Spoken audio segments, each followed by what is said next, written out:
Daydreaming. It's a refuge for a lot of us right now since we've got a lot more time on our hands, and it's not a bad thing to daydream, is it? Especially when what's happening outside, quite frankly, feels like a nightmare. And at some point, the mind just drifts. I mean, there's only so much Instagram and YouTube binging that you can do. Okay, I see the irony in that, but what have I been daydreaming about? Well, I've been thinking about the cars that India deserves.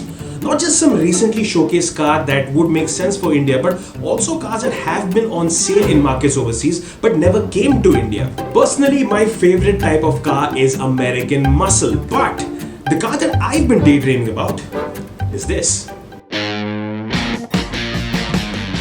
The GT86, soon to be replaced by the GR86, was designed to be a fun, within reach, two-door sports car that was quite beautiful. In fact, it took its design inspiration from Toyota's 2000 GT, which is by far one of the most gorgeous cars Japan ever gave the world. Now, personally, I'm a big fan of brutish, loud and tough cars, but the GT86 had a lot to it that made me wish it was launched in India. And here's a look at the reasons. The first reason, the GT86 is a rear-wheel drive car, but it runs on low-grip tires. In fact, the same tires that they use on the Toyota Prius, which meant that you could get its tail out at speeds of as low as 40 to 50 kilometers an hour. And you combine that with the compact size, the lightweight, it meant that you could take it to the edge without really having to step out of your comfort zone. I mean, it only managed 0 to 100 kilometers an hour in about 8 seconds, which means it wasn't like some hair-raising straight-line rocket. So essentially what this gave you was a lot of the qualities of a hot hatch, but with the zing of a sports coupe. The second reason is the kind of quirks that this car has, and the biggest one of them is the 2-liter engine. Now this engine just makes about 200 horsepower, but it's got a boxer type layout and it's naturally aspirated. So you don't have to deal with any turbo lag, nor are you getting some sudden turbo surge. And that gave you the ability to redline the daylights out of this engine. In fact, the redline started at 7,500 RPM. And the quirks don't end over there, because even the push button starter and the AC console, they were designed with inputs from Toyota's racing car drivers. And then there's the name itself, the GT86 or the Toyota 86 as it's known in some markets.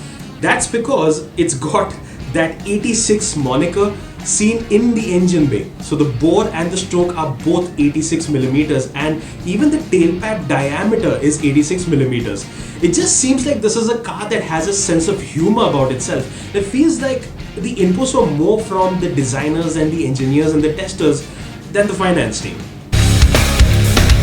But of course, there are some cutbacks for costing, because in the United States, the GT86 costs about rupees 20 to 22 lakh. And you can see certain cutbacks being made, especially in the interior, because you got these really rough and tacky and hard plastics. But anyone who's driven the car would say you'd immediately forget about that once you got to experience what the drive experience is all about. And there are very few cars who've championed this very formula. There is of course the Mazda Miata, both in its original and its new form. By extension, that would also include the Fiat 124 Spider and the Abarth 124 Spider. And of course, the Honda S2000 also championed a very similar cause. The third reason why I would like to see this car get launched in India is the usability.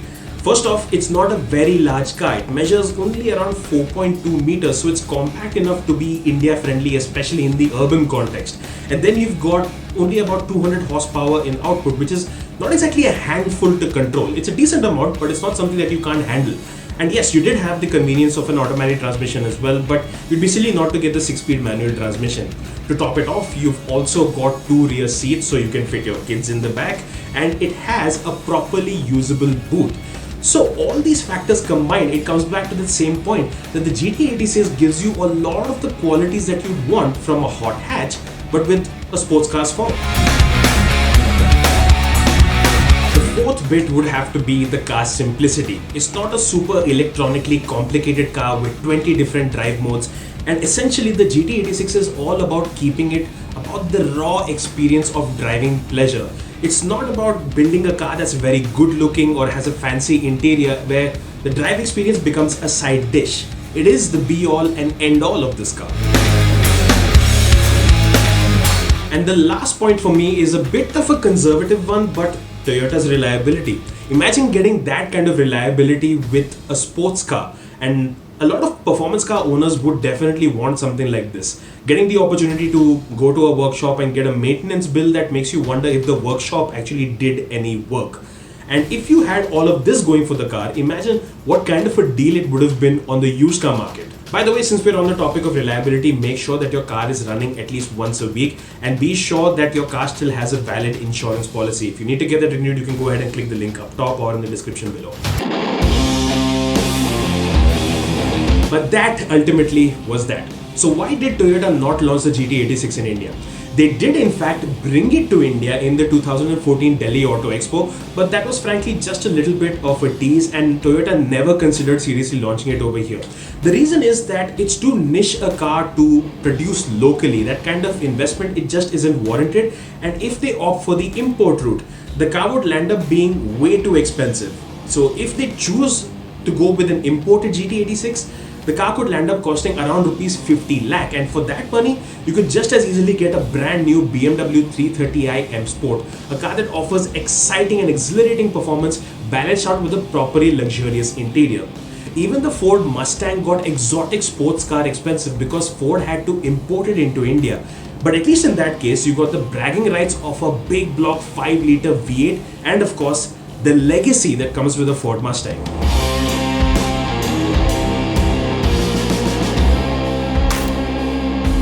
So that was my daydream, and logic be damned, that is a car that I truly feel India deserves. If you've got a similar list of your own, go ahead and let us know in the comments section down below. And every team member from Team ZigWheels has got a similar list of his own. So if you would like to see something like this become a series, make sure you let us know in the comment section down below. Do not keep that thought to yourself, alright? Alright? Drop it in the comments, like, and of course, hit subscribe if you haven't already. See ya.